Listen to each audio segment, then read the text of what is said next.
Hello, Lynn Watts here with Wyatt the Wonder Dog Books. And today I'm going to continue a discussion about anger and some particular problems with it and how to help students with strategies for managing anger appropriately.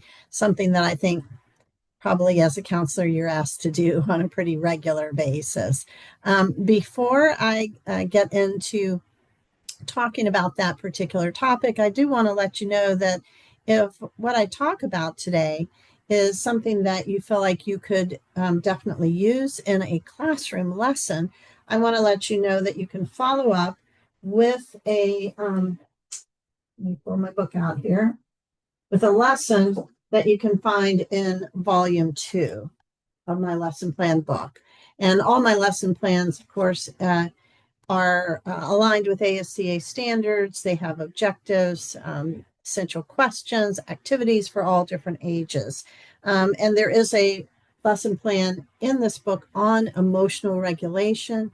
There's also one on coping with anxiety, stress, very common kind of issues that you're going to find with students as you work with them. So the lesson plans are great for classes. You could also use them in small groups, or even some of the strategies that I'm going to talk about today in individual counseling. So just letting you know that that is available, and I'll put a link to that particular lesson plan book in the notes below. So the real topic for the discussion today is anger.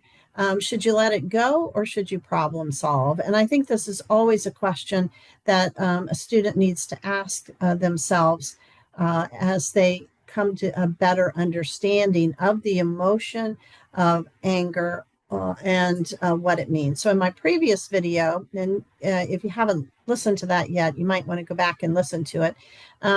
I talked about how anger always has a message.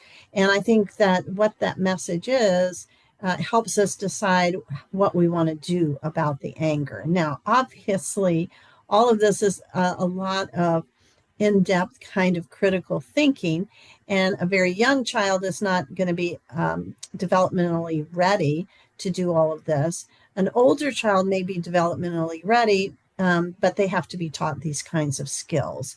And it's certainly not something you do necessarily in the heat of the moment. There is a place for helping a student learn to calm down and get to the point where they can think clearly, where they're not just responding with what we might call the reptilian brain. That is that brain that just immediately provides us with lots of emotions, and the whole issue of fight, flight, or freeze comes up. So when the brain is in that particular mode of operation, two common responses that we might find with students is, number one, seeking revenge, and number two, blaming.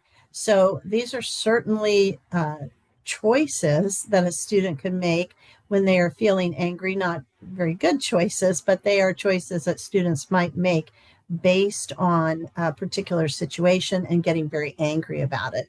So seeking revenge goes something like this.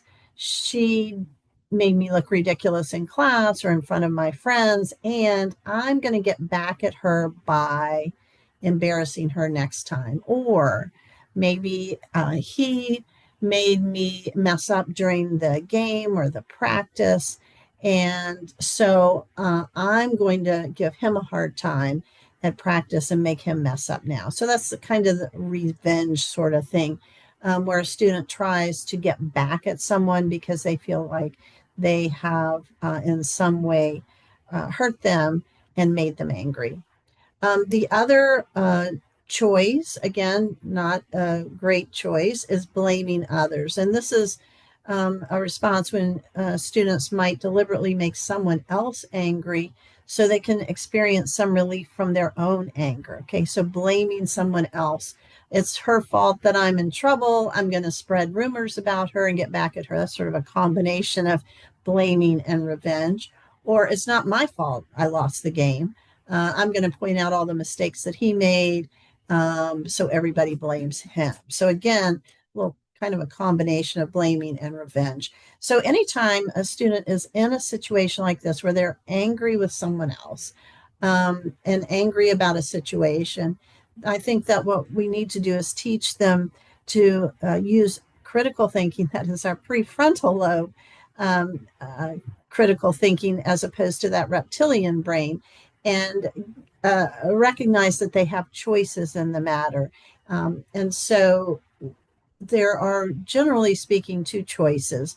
One is that they can decide that whatever the situation is, that it really doesn't warrant the kind of energy that would need to go into problem solving. This is kind of where you might say, you don't have to participate in every conflict that you're invited into. I heard that somebody say that once. I thought that was so clever. And it's actually true. I think we need to teach students, and there are certainly a lot of adults that could learn this as well, that some things are not really worth the amount of energy that we might put into any kind of response, whether that's seeking revenge or blaming. It just doesn't warrant that.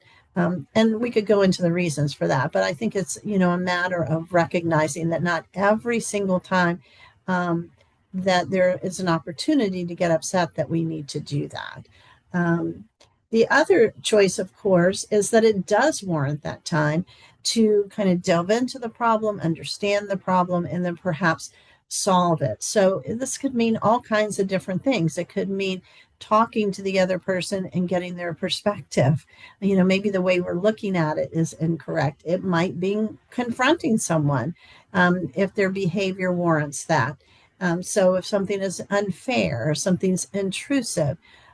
So obviously, a child has to have some maturity and some distance from the immediate response in order to make this kind of determination. Should I just let it go? Or is it something that does require my getting involved and in some way solving the problem?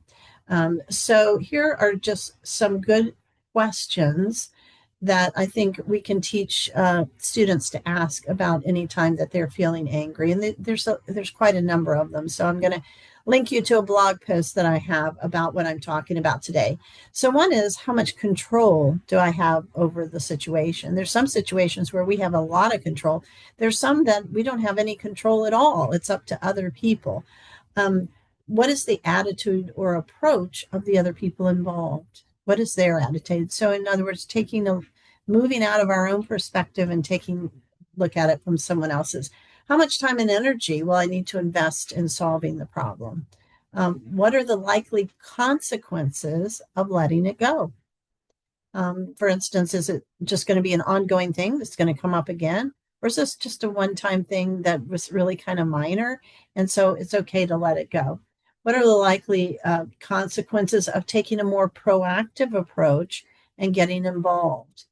What is the right thing to do? I think this is a question we always need to teach kids to ask themselves, based on our values and the rules and the beliefs that we have. What is the right thing to do? What is the wise thing to do? Okay, so sometimes the right thing maybe isn't the most wise thing. Those things could conflict. What would I like to see happen? What could I do that would help? All right. I think this is such an important question. So often we don't, look at how can I help? How can I serve others? It's not just all about me. What can I feel good about doing, especially when I look back on this situation in the future?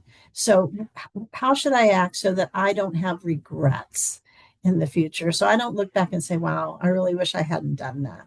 And finally, this is one of my favorite questions. What does my heart tell me to do? So I think identifying the root, the message that our angry response is telling us, and then clarifying the best response is definitely a process that takes some time. It takes some maturity. It takes some specific critical thinking. But these are skills that once we teach them to kids, they can use them throughout their lives. And I think you can definitely probably agree with me that there are a lot of adults that could use some of these questions as well. So, as always, I want to thank you for all that you do in the lives of children, and thanks for listening.